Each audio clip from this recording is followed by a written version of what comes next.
इस प्रकार मोह में लिप्त है और जिनकी आसक्ति भोग विलास और ऐश्वर्य में है, ऐसे पुरुषों के अंतःकरण में निश्चयात्मक बुद्धि नहीं होती है। हे अर्जुन, वेद त्रिगुणात्मक सकाम है, तुम निष्काम हो जाओ। सुख दुख को समान जानकर नित्य क्षेम आदि स्वार्थों में न पड़कर धीरजवान आत्मनिष्ठ हो। तुमको केवल कर्म करना चाहिए, तुम्हारे अधिकार में फल नहीं। तुम न तो फल की अभिलाषा में काम करो और न निकम्मे ही रहो। फल की आशा त्याग कर कर्म की सफलता व असफलता को समान समझकर तुम योगस्थ होकर कर्म करो। फल की इच्छा रखने वाले निकृष्ट होते हैं। निष्काम कर्म करने वाला पुरुष ईश्वर कृपा से इसी संसार में सुकृत तथा दुष्कृत इन दोनों को ही का त्याग कर देता है। जो सब कर्मों में कल्याणकारक कर्मफल को त्याग कर ही बुद्धि युक्त ज्ञान पुरुष जन्म बंधन से हटकर मोक्ष को पाते हैं। जब तुम्हारी बुद्धि मोहबन के बाहर निकल जाएगी, तब तुम्हारा मन आगे होने वाली तथा हुई बातों से विरक्त हो जाएगा। अनेक श्रुति स्मृतियों के वचनों को सुनने से तुम्हारी बुद्धि भ्रमित हो गई है। जिस समय वह निश्चल होकर आत्मा में स्थित होगी, तभी उसको तत्व ज्ञान प्राप्त होगा। अर्जुन ने पूछा कि हे केशव, आत्मस्वरूप में निश्चल बुद्धि वाला किसको कहा है?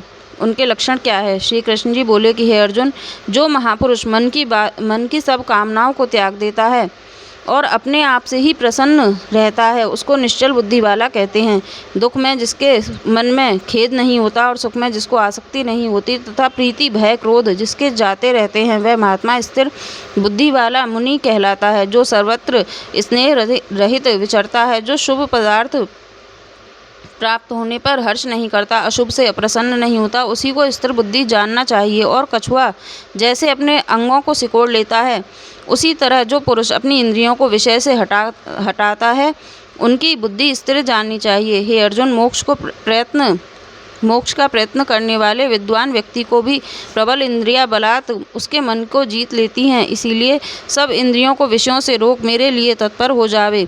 जिसने इंद्रियों को वश में कर लिया, उसकी बुद्धि निश्चल है। जो पुरुषों विषयों के ध्यान में रहता है, उसमें उसकी आसक्ति हो जाती है। आसक्ति होने से कामना होती है। इच्छा के पूर्ण न होने से क्रोध से अविवेक होता है। अविवेक से स्मरण शक्ति नष्ट हो जाती है। स्मरण शक्ति के नष्ट होने से बुद्धि क्षय हो जाती है। जिसकी बुद्धि का नाश हुआ, वह विनाश को प्राप्त होता है।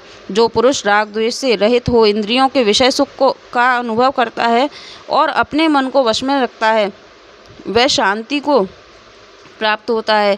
शांति मिलने पर सब दुखों का नाश होता है। प्रसन्नचित्त वाले की बुद्धि तुरंत निश्चल हो जाती है। जो पुरुष योग युक्त नहीं है, उनकी निश्चल बुद्धि उत्पन्न नहीं होती। भावना के न होने से शांति प्राप्त नहीं होती। अशांत को सुख कहाँ से मिलेगा? इस कारण हे महाबाहो, जिसने इंद्रियों के विषयों से सर्वथा रोक रखा है, उसी की बुद्धि स्थिर है। जो सब प्राणियों की रात होती है, उसमें संयमी जागता रहता है और प्राणी मात्र जिस समय जागते हैं मुनिजनों की वह रात्रि है। जल से भरे हुए पूर्ण समुद्र में जल भरने पर भी वह अपनी मर्यादा में ही रहता है।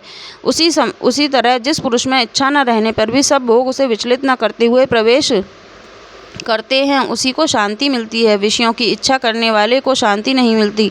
जो पुरुष सब कामनाओं को छोड़कर इच्छा रहित हो विचरता है, ममता अहंकार जिसमें नहीं है, वह शांति को प्राप्त होता है। हे पार्थ, ब्राह्मी स्थिति यही है।